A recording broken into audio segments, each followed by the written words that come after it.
Modern transactional databases are built for velocity. Every second, they process thousands of tiny, instantaneous operations in a continuous, high-speed stream. These are online transaction processing, or OLTP systems. They are strictly engineered for rapid, single-row writes. When a customer completes a checkout or a user authenticates a password, the system injects that single record and moves immediately to the next. But an engineering conflict occurs when a business analyst tries to extract a 5-year historical trend analysis from that exact same system. This massive read request hits the server like a concrete block. Analytical queries require the database engine to scan and aggregate millions of rows simultaneously. This instantly exhausts the server's CPU and memory, choking the transactional throughput, and causing live production systems like retail checkouts or banking portals to freeze. To perform deep historical analytics without crashing active operations, enterprise engineers have to physically separate the read workloads from the write workloads. This requires building a data warehouse. A data warehouse is a centralized, read-optimized database environment explicitly designed for online analytical processing. Protecting the survival of a company's live operational software means pulling the historical data out and constructing an entirely separate 3-tiered infrastructure to process it. Building this pipeline starts at the bottom tier. This is the ingestion layer, where historical data is pulled away from the production servers. In a large enterprise, raw data originates from a highly fragmented landscape. Customer data might live in an external CRM API, sales figures in a relational database, and server errors in flat text logs. These incompatible streams are extracted and routed into a temporary processing workspace called the staging area. The staging area isolates the raw data so the ETL pipeline, extract, transform, and load, can operate safely without taxing the source systems. Here, the critical transform phase executes. The software scrubs corrupted noise, deletes duplicate records, and forces mismatched data types into a single, uniform structural standard. Analytical databases use rigid mathematical models. If a date format in one system uses days before months and another uses months before days, a multi-year trend calculation will fail. Transformation guarantees absolute uniformity. Once the data packets are clean and standardized, they drop out of the staging area and are loaded permanently into the central warehouse repository. Every record entering this repository must obey the rule of being time variant. The system explicitly tags each data point with a historical time frame, a specific day, week, or fiscal quarter, so analysts can track exact state changes over a 10-year span. It must also be non-volatile. Once a record is loaded into the warehouse, it becomes read-only. It is never altered or deleted, securing an immutable historical baseline for corporate auditing. The entire bottom tier functions as an uncompromising filter. Its exact purpose is to ensure that no corrupted or inconsistent data ever reaches the analytical engines.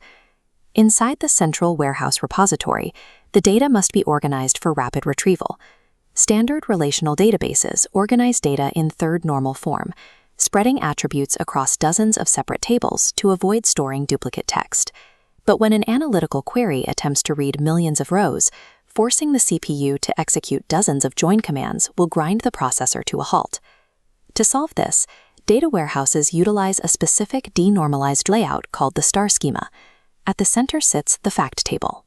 It holds only quantitative, measurable metrics, like units sold or total revenue, along with composite foreign keys that point outward. Surrounding it are the dimension tables. These house the descriptive, context-rich text attributes, like store locations, product categories, or customer demographics, used to filter those central facts.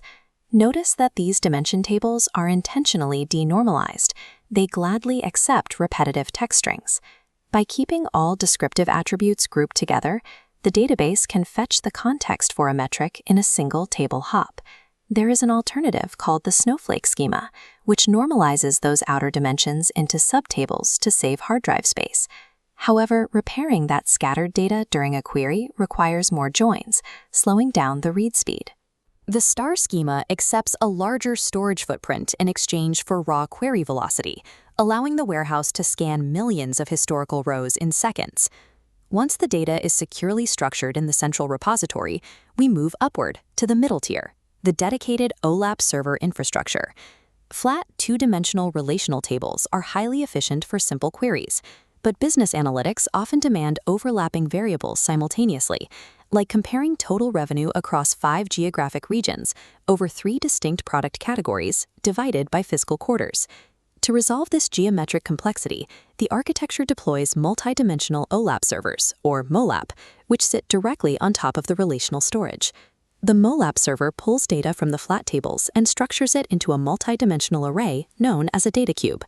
It mathematically pre-calculates all possible aggregate intersections, every sum, average, and count, before a user even submits a request. When an analyst asks for a complex intersecting metric, the engine doesn't have to compute the math.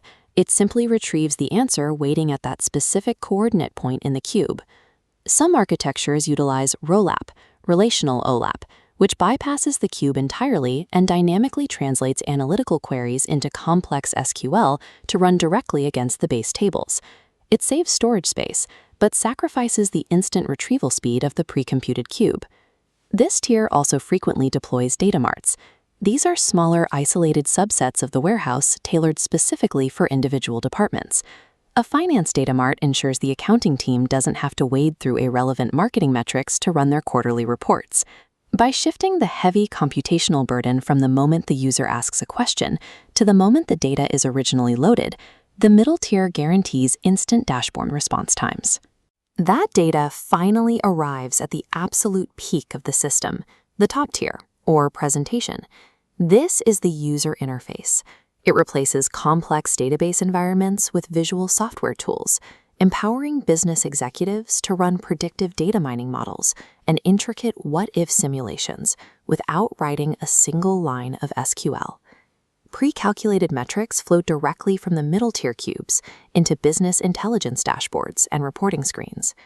But to maintain the integrity of this entire vertical data flow, a secondary parallel structure must run alongside it. This administrative pillar is the metadata repository. Metadata is data about the data. It logs the lineage of every metric in the system. It tracks exactly which source API or record originated from, the timestamp of its extraction, and the specific mathematical rules the ETL pipeline applied to scrub it. This repository enforces strict schema governance. If an executive views a revenue chart, the metadata log proves exactly how that final number was calculated from the raw records sitting in the bottom tier. Without the metadata repository enforcing structural law, a data warehouse of this scale would rapidly devolve into an unmanageable black box where the origins of the data could no longer be verified. This completes the 3-tier architecture. Fragmented operational data enters the bottom tier, undergoes rigid standardization, and is pre-calculated into intersecting cubes inside the middle tier and displays as clean, validated insights at the top. However, operating a system of this magnitude requires a severe architectural trade-off. A data warehouse cannot run in real time. Because ETL transformation is extremely heavy, the system updates via batch processing, running data loads only overnight. This introduces data latency. Executive dashboards reflect historical realities that are hours or days old.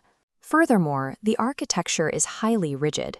If a source application updates its database schema, the warehouse's ETL extraction pipeline will break, requiring continuous, costly maintenance from data engineers to repair the connections.